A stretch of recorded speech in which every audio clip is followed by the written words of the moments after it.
Hi everyone, আমি জয়। তো কেমন আছো সবাই? তো আজ আমি একটি পোর্ট্রেট ড্রয়িং করব, আর সেই পোর্ট্রেটটা হবে রাফ স্কেচের মতন করে। আমি যে কোনো পোর্ট্রেট শুরু করার সময় চোখ দিয়েই শুরু করি, কারণ এটা ফেসের চোখ আর নাক অ্যাকুরেট হওয়া খুবই দরকার, নয়তো ফেসটা মিলবে না। আর এই পোর্ট্রেটে আমি রাফ স্কেচের মতন করে করছি বলে আমি একটা পেন্সিল দিয়ে পুরো ছবিটা কভার আপ করার চেষ্টা করব। শেডিংগুলো দেবো আমি হ্যাচিং স্টাইলে। শেডিংগুলো করার সময় ভালো করে রেফারেন্স ফটোটা দেখতে হবে।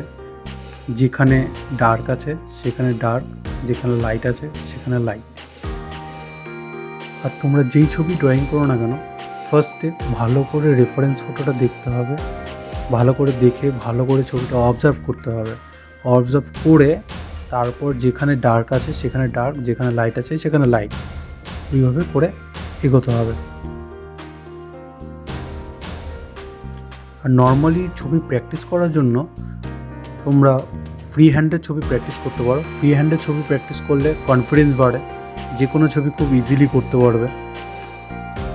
আর মাস্ট বি সবথেকে ইম্পর্টেন্ট জিনিস হলো, তুমি যেই ছবি ড্রয়িং করো না কেন সেই ছবিতে সময় দিতে হবে। তুমি একটা ছবি ড্রয়িং করতে গেলে যত বেশি সময় দিবে সেই ছবিটাতে, সেই ছবিটা তত বেশি সুন্দর হবে। তো দেখতে থাকো কীভাবে ড্রয়িংটা করছি, আর কেমন হলো অবশ্যই জানাবে।